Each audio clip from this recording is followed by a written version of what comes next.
à ceux qui se sont joints à la présentation. Donc, ça me fait plaisir d'être ici. Mon nom, c'est David. Comme je disais, il y en a plusieurs que j'ai déjà vus dans les présentations des dernières années où on est allé nulle part en bout de ligne. Mais là, cette fois-ci, c'est la bonne. C'est la bonne. Donc, on a monté un magnifique voyage Angleterre et Écosse. Donc, comme disait Mario, moi, j'ai habité en Angleterre pour un petit bout dans les années où la télévision était encore en noir et blanc. Mais on a un bureau là-bas, fait que j'y vais régulièrement. Et quand j'étais jeune, puisque j'ai grandi en France, j'allais faire toutes mes vacances d'été en Angleterre. C'est un pays que j'affectionne particulièrement. Et je trouve que c'est un pays qui offre une diversité au niveau de l'expérience que d'autres pays d'Europe n'offrent pas nécessairement. Puis souvent, en Amérique du Nord, on regarde beaucoup la France, l'Italie comme étant les fleurons de l'Europe. Mais l'Angleterre et l'Écosse ont vraiment, je trouve, des histoires et des identités bien à elles qui sont très intéressantes. Donc, c'était un voyage du 7 au 23 septembre, donc une très belle période pour visiter l'Angleterre et l'Écosse. 17 jours, 15 nuits. Là encore, il y a une flambée des prix pour 2023 sur cette destination-là qui est hallucinante parce que tous les voyages de 2020, 2021 et une partie de 2022 se sont tous reportés en 2023. Et en plus, avec le pétrole, c'est assez hallucinant ce qui se passe en Europe en ce moment. Manque de disponibilité, les tarifs explosent. Donc c'est pareil, on l'a monté déjà il y a un petit bout, nos contrats d'hôtel sont signés. Donc si c'est une destination qui vous intéresse, c'est certainement une bonne année pour y aller. Donc je ne vais pas faire un détail très approfondi de chacune des journées parce que sinon on souperait ensemble, on va quand même faire un tour d'horizon ensemble. Donc on arrive à Londres, on va descendre vers le sud, remonter vers Bath. Et puis on va remonter vers le nord de l'Angleterre avant de passer la frontière symbolique entre l'Angleterre et l'Écosse. On va aller à Édimbourg, on va monter dans les Highlands avant de redescendre sur Glasgow. Donc c'est vraiment un très bel itinéraire. Là encore, c'est ça que j'aime quand je travaille avec Mario, c'est que ce n'est pas des itinéraires où on fait comme semblant qu'on a vu la destination juste pour dire qu'on y est allé. Il y a une belle diversité d'expériences dans ce voyage-là. Au niveau des vols, on part d'Ottawa à 15h10 le 7 septembre. On s'en va à Montréal, on arrive à 15h55. On repart sur le vol direct de Montréal à Londres. C'est un vol relativement court, hein, c'est 5h45, 6h top. On arrive à Heathrow. Chose que j'adore maintenant, ça a été mis en place juste avant le COVID. En tant que Canadien, on n'a plus besoin de se présenter au comptoir de la douane. On passe dans une machine où on fait juste scanner notre passeport et on sort. Et on voit tous les Américains qui font la ligne pendant des heures et des heures. On est comme pas mal. J'aime beaucoup ça parce que c'était vraiment pénible avant d'avoir à attendre des fois pendant 1h30 en ligne à la douane. Fait que ça, vraiment, c'est très beau. Très belle amélioration. Donc, quand on arrive la première journée, je pense que j'appuie sur le mauvais bouton. C'est ça. Le jour 2, on arrive à Londres, donc tôt le matin, on rencontre notre guide, on s'en va à l'hôtel, on a accès à nos chambres garanties parce qu'on a réservé pour la nuit d'avant. C'est tellement pénible d'attendre dans le lobby de l'hôtel pendant des heures que les chambres se libèrent et se nettoient. Donc on va s'installer tranquillement. Puis en après-midi, on va prendre l'autocar et on va s'en aller à Windsor. Donc c'est une belle première journée parce qu'on peut se reposer un peu le matin. Puis on ne va pas rester à rien faire tout l'après-midi. On s'en va à Windsor. Il y a moins de trafic en plus pour sortir de Londres en milieu de journée. Et il y en a moins pour rentrer le soir. La plupart des groupes, beaucoup de groupes vont là le matin, donc ça va être d'autant plus agréable de visiter Windsor, donc évidemment le palais et le petit village de Windsor qui est aussi très agréable. Et vous avez votre souper libre parce que il y en a qui vont souper, il y en a qui vont pas souper, il y en a qui vont juste ramasser quelque chose puis aller manger dans leur chambre. Ça va dépendre comment on se sent avec le décalage horaire. Votre hôtel, là encore, un choix extraordinaire. Vous êtes juste à côté de Tower Bridge. Quand on sort de l'hôtel, on a comme un boardwalk, je dirais, qui est le long de la Tamise. C'est très sécuritaire pour marcher, donc on peut sortir sans se dire « Oh mon Dieu, je vais me perdre, qu'est-ce que je vais faire ?» On peut prendre une belle petite marche, on a la tour de Londres, fait que c'est vraiment un très très bel hôtel. Les chambres, pour une chambre en Angleterre, sont 2 fois la taille des hôtels réguliers en Angleterre, parce que ça souvent, en Europe, et beaucoup en Angleterre et en Écosse, les chambres sont petites, des fois ridiculement petites pour nous. Et ça, c'est vraiment un choix conscient qu'on a fait d'aller dans cet hôtel à Londres. Donc, il est au cœur de Londres et on voit évidemment une vue sur la Tamise, Tower Bridge, mais on voit également le Shard, qui est maintenant le bâtiment le plus haut de Londres, qui ressemble à une épine, mais vraiment c'est très très très bien placé. Donc le lendemain, on va faire une visite guidée en avant-midi. On va donc voir tous les monuments principaux. C'est une visite panoramique. Donc on va voir évidemment le Parlement, Big Ben, Buckingham. Ça, ils appellent le gherkin, donc le cornichon, qui a longtemps été le bâtiment symbolique un peu de Londres, qui a été un peu détrôné avec le Shard, mais qui reste très, très intéressant. Piccadilly Circus, j'y étais au mois de novembre et c'était drôle de... Drôle n'était pas le bon mot, mais c'était bizarre de voir Piccadilly avec très peu de monde. Parce qu'en novembre passé, il n'y avait pas tant de monde que ça. Trafalgar Square, Westminster et évidemment chez Boris, on va passer devant. Fais-tu des parties? Oui, il y a un petit party dans le jardin, mais c'est pour le travail, par exemple. Et on a le dîner et l'après-midi. Ce qui est extraordinaire à Londres aussi, c'est que ça ne coûte pas une fortune de manger. Et pour moi, c'est la ville la plus multi-ethnique d'Europe. Donc, ce que je disais en prélude, c'est que quand on va en Italie, ben tout est italien pendant la durée du voyage. Quand on est en France, tout est français pendant toute la durée du voyage. Au Portugal, tout est portugais pendant Mais si ça vous tente de manger une autre cuisine pendant que vous êtes en Angleterre, parce qu'ils n'ont pas une vraie identité culinaire de toute façon, c'est extraordinaire. On change de quartier, puis on va manger asiatique, on va manger méditerranéen, on va manger un burger si on veut. Donc je trouve que ça amène une très belle variété à l'expérience. Le soir, on a un souper croisière 3 services. Pour ce souper-là, on ne peut pas aller en jeans, il ne faut pas non plus avoir un smoking, là, mais il faut juste être habillé avec une petite veste pour les messieurs, puis pantalon, pas de short. C'est rien d'extraordinaire, mais comme là, tout le monde est correct pour aller là. Donc, j'adore cette croisière, ça inclut une demi-bouteille de vin au minéral, puis il y a de la musique, ça dure 2h45, ça part de Embarkment, et on va vraiment voir Londres. Ils ont fait un travail extraordinaire d'illumination des monuments. J'ai fait plusieurs croisières comme ça, des soupers croisières à travers le monde, et je dirais qu'à Londres, c'est mon numéro 1, Paris est le numéro 2, et après c'est Amsterdam, mais très très très loin derrière. C'est vraiment formidable de voir Londres de nuit depuis la Tamise, quand on passe sous Tower Bridge, on voit le bâtiment de MI6, c'est vraiment, vraiment super. Et là encore, c'est pas très souvent inclus dans les voyages de groupe parce que c'est pas donné. Mais c'est une expérience qu'on veut faire quand on est à Londres.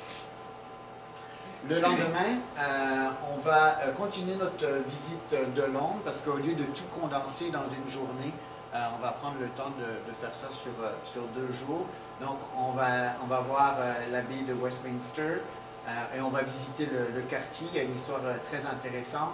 Et on va prendre un bateau pour se rendre à la Tour de Londres. Et quand on a monté le voyage, Mario me disait, mais ça va faire 2 bateaux. Je dis oui, parce que le coup d'œil de nuit et de jour est complètement différent.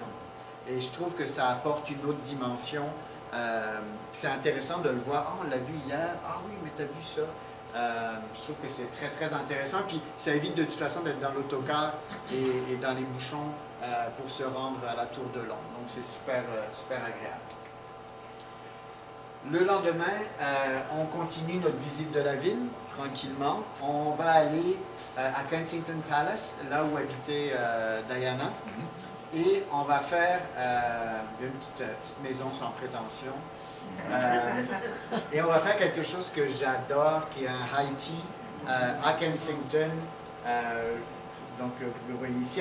Normalement, c'est comme en après-midi, mais là, on va le faire plus comme en fin d'avant-midi. Il y a eu des travaux qui sont en cours, mais je pense que ça va être réouvert. Mais sinon, ils ont bâti une structure temporaire que j'ai vue au mois de novembre, d'ailleurs, qui est très, très belle aussi. L'expérience est vraiment extraordinaire. Et là encore, plus souvent dans les voyages de groupe, on a le temps de faire ça, parce qu'en général, Londres, c'est maximum 2 nuits, puis on fait tout... donc là, on prend son temps. En plus, après, vous pouvez aller vous promener dans le parc. C'est à l'intérieur d'un parc de Kensington pour marcher jusque chez Harrods. C'est à peu près 20 minutes. Donc, si vous vouliez y aller à pied après quitter le groupe, vous pourriez. Donc, c'est vraiment, vraiment très intéressant. Donc, le jour 6, on va quitter Londres et on va s'en aller vers le sud, vers Stonehenge et Bath. Donc, Stonehenge qui est ici. Moi, la première fois que j'y suis allé, je me disais, bon, aller voir un tas de pierres debout, très honnêtement. Mais c'est vraiment mythique quand on arrive là-bas. Mystique, je devrais dire. Et puis, même si on ne croit pas dans les choses surnaturelles, c'est quand même très surprenant de se dire, mais comment est-ce que ça se fait qu'on se prend très vite au jeu. Puis en plus, ça nous permet de rentrer dans la campagne anglaise. On est dans le coin de Salisbury, qui est vraiment, vraiment magnifique. Et c'est un peu ce qu'on voit dans les films. Et souvent, quand on fait que Londres, ben, on manque cette partie plus du sud de l'Angleterre, qui est également très, très belle. Puis on va descendre vers Bath, qui était la première station balnéaire en Europe. Et c'est d'ailleurs en raison de cette station balnéaire, que Thomas Cook a créé la première voie de chemin de fer qui reliait Southampton à Bath. Et c'est là qu'est né le concept des voyages. C'est Thomas Cook qui a conçu, qui a imaginé de dire, je vais prendre un billet de train, je vais emmener les gens pour faire un séjour thermal. Et il a commencé une agence de voyage qui s'appelait Thomas Cook. Et c'est là un peu l'origine du voyage. C'est très intéressant. C'est une ville absolument sublime. Vous allez coucher au Doubletree by Hilton, donc un bon 4 étoiles qui est juste sur les rives de la rivière, vraiment au centre-ville. C'est un hôtel qui est assez récent. Donc une très belle étape, comme vous pouvez voir ici, là, vous êtes vraiment comme au centre-ville. Ensuite, on va commencer tranquillement à remonter et on ne peut pas aller en Angleterre sans s'arrêter à Oxford. Oxford qui est une des grandes villes universitaires. Il y a vraiment une vibe bien, bien particulière à Oxford, mais il y a aussi une architecture très, très intéressante. Hein, souvent, on parle de Paris pour son architecture qui est absolument incroyable. Mais on ne pense pas forcément à l'Angleterre. Et pourtant, il y a une architecture qui est absolument fabuleuse et très intéressante parce que un peu plus diversifiée. Je ne devrais pas dire diversifiée, différent en fait. Et on va continuer jusqu'à Stratford, qui est l'endroit où on retrouve la maison de Shakespeare. Et on va aller visiter, évidemment. C'est encore une fois une journée bien intéressante. Puis, moi, personnellement, de voir toutes ces maisons, ces architectures, ça m'amène dans une autre dimension. Puis je trouve que c'est vraiment très, très agréable. On va rester dans un hôtel de caractère qui s'appelle le Swan's Nest à Stratford. J'aime beaucoup le décor. Je dirais que c'est un 3,5 plus 4 avec du caractère. Vous voyez un petit peu à quoi ça ressemble. En fait, on se sent vraiment en Angleterre. C'est ça que j'adore de ce genre d'hôtel-là. On n'est pas... le Hilton qu'on avait tout à l'heure, c'est très très bien, très propre, très neuf, un peu plus international. Là, on a une expérience un petit peu plus locale. Le jour 8, on continue à monter. Une autre ville mythique, là encore, très peu souvent retrouvée dans les itinéraires. On s'en va à Liverpool, la ville des Boys, donc les Beatles. On va aller visiter à pied le Albert Dock, le Pierhead avec les Trois Grâces et évidemment le musée des Beatles, parce qu'on ne peut pas passer à Liverpool sans aller visiter ce musée. C'est vraiment une ville magnifique. On y parle en anglais avec un accent un peu différent. C'est une identité bien à part du reste de l'Angleterre. Donc on est parti de Londres, la ville super multiethnique. On descend vers le sud, très très anglais, traditionnel, puis on remonte vers Liverpool, où on a un peu plus la réputation des bad boys de l'Angleterre. On reste dans un très bel hôtel, encore un hôtel de caractère, qui s'appelle Aloft. C'est un hôtel branché qui est situé dans un ancien bâtiment de la Royal Insurance. Et on est vraiment... Là, ça c'est vraiment quelque chose sur lequel Mario insiste tout le temps. On veut des hôtels que quand vous sortiez, vous n'êtes pas au milieu de nulle part, dans la mesure du possible. Et là, c'est un très très bel exemple. Vous allez vous sentir choyé. C'est quand même des bonnes journées, et c'est bien d'être confortable le soir. Très bel hôtel.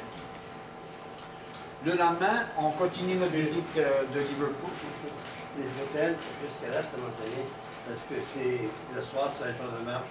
C'est sécuritaire? Oui, absolument. Ouais. Absolument. C'est pour ça qu'on est vraiment comme dans les cœurs de la ville, toujours dans des bons quartiers.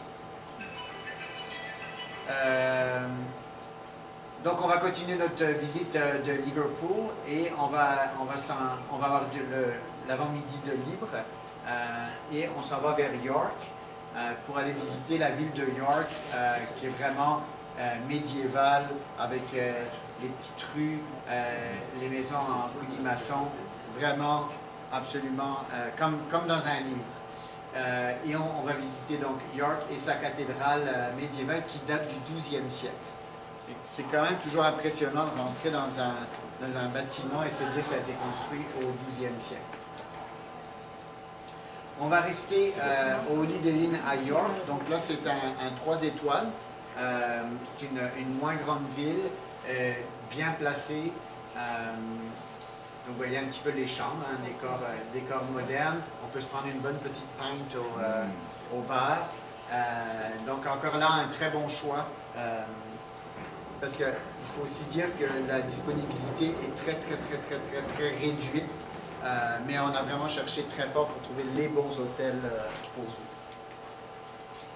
Donc, le lendemain, là encore, quelque chose d'unique à Voyage Rockland, on va prendre le train de Carlisle jusqu'à Édimbourg. En fait, le train s'arrête avant Édimbourg, mais c'est vraiment une expérience extraordinaire. On va traverser des paysages qu'on a retrouvés dans des films comme Harry Potter ou Die Another Day de James Bond. Et c'est très rare les gens qui ont la chance de découvrir cette région-là, de cette perspective-là, depuis la traque de chemin de fer. Puis, ça change un petit peu d'être dans l'autocar. Et ça, c'est vraiment une exclusivité de Voyage Rockland. Donc, on s'arrête à Carlisle et on va jusqu'à Édimbourg avec l'autocar. On va s'arrêter au mur d'Adrien, qui est un peu comme la séparation entre l'Écosse et l'Angleterre, qui se fait comme juste ici. Mais regardez les paysages un peu que vous allez voir. C'est quasiment irréel. Et il y a toutes sortes d'histoires quand on est ici, et je suis sûr que le guide vous en parlera, mais il y a entre autres un petit village où c'est un peu le Las Vegas de l'époque, où les gens pouvaient se marier en quelques minutes. Et les gens, les Écossais, un couple écossais-britannique qui voulait se marier contre la volonté des parents, parce que c'était les ennemis jurés, aller là. Fait qu'il y a toutes sortes d'histoires, toutes plus intéressantes les unes que les autres. Le mur d'Adrien aussi, votre guide vous en parlera beaucoup mieux que moi, mais c'est quand même 117 km d'une côte à l'autre, puis c'était vraiment une défense contre les Anglais. Et ce que j'adore aussi en Écosse, c'est ce côté hautain par rapport à l'Angleterre.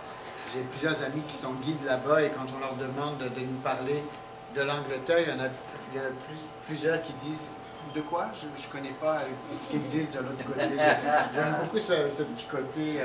Nous, on n'est pas de la même famille. On reste au Apex Hotel, là encore, très bonne localisation dans l'hôtel et avec un caractère local. Donc vous pouvez voir un peu le décor, le bâtiment. C'est sur Princess Street, donc qui est vraiment la rue où on veut être quand on est à Édimbourg. Édimbourg est une ville absolument magnifique. Donc le lendemain, on va faire une visite panoramique. Ça, c'est le fameux Royal Miles qui mène jusqu'au château d'Édimbourg. Et vous n'êtes vraiment pas loin de là. On voit le château ici depuis l'arrière de la ville. Et ici, un des endroits où on va aller également qui servait un peu de promontoire pour défendre la ville. On va avoir le soir une initiation à la danse écossaise à l'hôtel. Ça dure à peu près 1 heure et c'est beaucoup de fun. Vous allez voir, Mario est tellement bon. Vous en reviendrez pas. Le voile pas tout, gardien. Non, c'est vraiment des trucs, le fun que, quitte à y être, on a envie de le faire. Puis si c'est pas organisé, ben, on n'a juste pas le temps de le faire. Le lendemain, là encore, j'aime beaucoup, on ne met pas toute la visite d'Édimbourg en une seule fois, qu'on est fatigué, qu'on ne comprend plus rien. On va aller visiter le château d'Édimbourg, c'est quand même de la marche, c'est très intéressant. Il y a une partie qui est extérieure, une partie intérieure. On va vous amener dans une fabrique de tartans, qui est le fameux tissu écossais. C'est intéressant de comprendre l'histoire, le pourquoi. Puis c'est un bel endroit où acheter un souvenir ou un cadeau. Et on va faire la visite sur le thème des histoires un peu paranormales, les sorcières, etc. Parce que Édimbourg regorge d'anecdotes. Donc c'est toujours bien de piquer un petit peu la visite avec des histoires qui donnent du rythme un peu à la visite. D'ailleurs, un des restaurants les plus célèbres d'Édimbourg s'appelle The Witchery. Si jamais ça vous tente un soir de vous gâter, là, c'est juste à côté du château. C'est vraiment quelque chose à faire. Le soir, on a une soirée écossaise. Donc, vous allez goûter à la nourriture écossaise typique. En général, il y a toujours un petit morceau de haggis. Yes. C'est pas pour tous les goûts, mais il faut y goûter. Puis c'est vraiment le fun. Comme vous auriez fait votre training la soirée d'avant, ben là, vous allez pouvoir monter sur le stage avec le reste du groupe. Vous allez être parfait. Non, mais c'est vraiment le fun. Ça donne du rythme au voyage. Le lendemain, donc là, on va commencer à monter vers les Highlands. Une chose à retenir, en Écosse, à l'exception d'Édimbourg et de Glasgow, dans le reste du pays, il n'existe pas d'hôtel 4-5 étoiles. C'est une hôtellerie modeste, propre, il n'y a pas de problème, mais on baisse un tout petit peu nos attentes par rapport à ce qu'on a eu à Édimbourg. C'est juste que c'est pas que c'est pas bien, mais c'est juste que les 4 étoiles avec des grandes chambres, etc., ça n'existe pas. Donc, on va aller visiter le palais de Scone, on va visiter une distillerie de whisky, le musée des Highlands, et on s'en va jusqu'à Aviemore.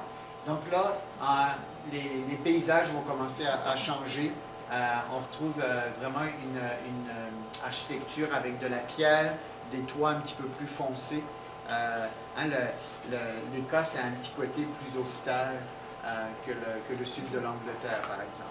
Mais les Écossais sont des gens absolument formidables. Je pense que vous allez beaucoup aimer, puis comprendre un petit peu la progression dans le voyage, puis comprendre aussi leur revendication identitaire. C'est toujours intéressant de les entendre. C'est la comprendre. Oui, mais après une coupe de bière, ça va mieux. Tu t'habitues à prendre de Guinness. Ça prend une coupe de bière. Donc, on est là, ça c'est notre hôtel à Aviemore. Donc, vous voyez quand même, on a toujours été chercher des hôtels de caractère, très, très agréables. C'est situé dans un domaine boisé parce qu'il n'y a pas de centre-ville en tant que tel. Mais si vous voulez prendre une petite marche le soir, c'est vraiment... Mais il n'y a pas de shopping, c'est ça que tu dis. Il n'y a pas de shopping. Il faut le faire avant, mais si jamais vous oubliez, il y a la dernière étape. Sécuritaire, c'est pas cher. Le lendemain, on va aller faire le fameux Loch Ness. Je ne sais pas si vous verrez le monstre. Fort William, et on va aller jusqu'à Tyndrum. Donc on fait une croisière d'1 heure. On visite un château. On a un lunch en cours de route. On fait le Fort William et la vallée de Glencoe. Donc c'est vraiment des paysages où on a d'où viennent un peu certaines scènes de Sherlock's. Die Another Day, c'est ici que ça s'est fait, je me suis trompé tout à l'heure. Mais vraiment, regardez les paysages, c'est absolument fabuleux. On va rester à Tyndrum au MGM Hotel, pas celui de Las Vegas. Ça, c'est un bon exemple d'un hôtel très, très, très bien, en pleine campagne, mais c'est un 3 étoiles. Mais vraiment, une super belle expérience. Je trouve qu'on est en connexion avec la destination quand on est dans ces hôtels-là. Le jour 15, on va redescendre, on va faire une croisière d'1 heure sur le Loch Lomond, non pas le Loch Ness, le Loch Lomond, un autre loch. On est dans le parc national de Trossac. Ce que j'aime beaucoup quand on est à l'époque de la bruyère, c'est que la couleur du paysage change au gré des nuages qui passent devant le soleil. C'est vraiment, les tonalités changent, c'est vraiment, vraiment fabuleux.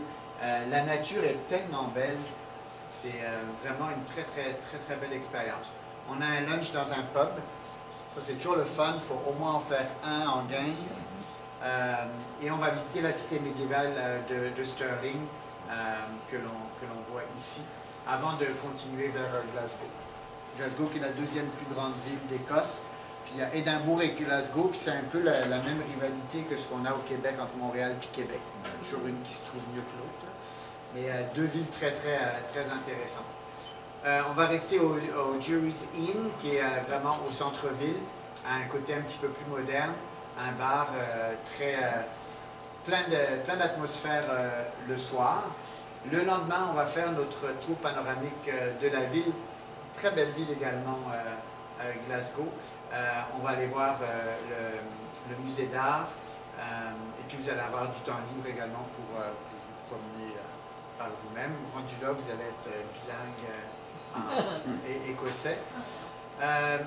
Le lendemain, comme les routes aériennes ont un peu été chamboulées avec la COVID, il n'y a pas de vol d'Édimbourg. Donc, on va de Glasgow, pardon. On va retourner à Édimbourg, mais de toute façon, le temps de transfert est à peu près de 40 minutes, 40-45 minutes. Et si on avait fini à Édimbourg, le transfert du centre d'Édimbourg à l'aéroport d'Édimbourg, c'est à peu près 30 minutes. Fait qu'on parle de 15 minutes de différence, si jamais vous vous posiez la question. Et ça nous permet d'avoir des beaux vols, parce qu'on part directement d'Édimbourg sur Toronto. On arrive à 12h45 et on a une connexion Toronto-Ottawa à 16h10. Quelques petits renseignements. Donc, au UK, c'est 5 heures de plus. Je suis juste en train de penser parce qu'eux changent d'heure au mois de novembre, 2 semaines après nous. Fait que ça se peut que dans les premiers jours, vous ayez juste 4 heures de décalage. On a le type G au niveau des prises électriques. Donc, des fois, on oublie que ce n'est pas les mêmes que dans le reste de l'Europe, fait que c'est bien de les amener. Ils marchent sur les 230 volts. 2 doses requises, mais à part ça, il n'y a absolument plus aucun prérequis pour rentrer au Royaume-Uni. Rien, c'est comme avant le COVID. Et puis la devise, donc la livre sterling, en ce moment, elle est à son plus bas. Un pound, c'est 1,65 $. Au niveau du coût de la vie, il faut juste quand même garder à l'esprit que c'est 1,65 $ parce que souvent, un burger, ça va être 10 pounds, puis on se dit, oh mon Dieu, c'est un peu comme à la maison, ou un peu moins. Mais en fait, une fois qu'on le remet en dollars canadiens, c'est un petit peu plus. Mais il y a tellement d'options qui vous sont offertes au niveau des repas que c'est pas non plus... on ne parle pas de, comme en Polynésie, que ça coûte une fortune. Au niveau du tarif, en occupation double, 9 959, réservé avant le 2 mai. Il y a un acompte de 3 000 et le sol payable le 7 juillet. Ça inclut donc les vols internationaux en économie avec un bagage enregistré, le transport, l'hébergement, 26 repas quand même. Donc on a tous les petits déjeuners, 4 lunchs et 6 soupers, dont un souper de bienvenue et un souper d'adieu avec un verre de vin qui est à Glasgow. Tous les tours de ville, la présence de guides locaux, là où dans les grandes villes. On a un guide local francophone également de Londres jusqu'à Édimbourg à la fin, qui va être avec vous tout le temps. Puis ça, c'est un gros plus, parce que bien souvent, il va y avoir juste comme des guides sporadiquement dans les villes, puis le reste, il n'y a pas quelqu'un, c'est bien d'avoir quelqu'un avec nous. La manutention d'une valise, les pourboires, toutes les taxes qui doivent être payées, et voilà.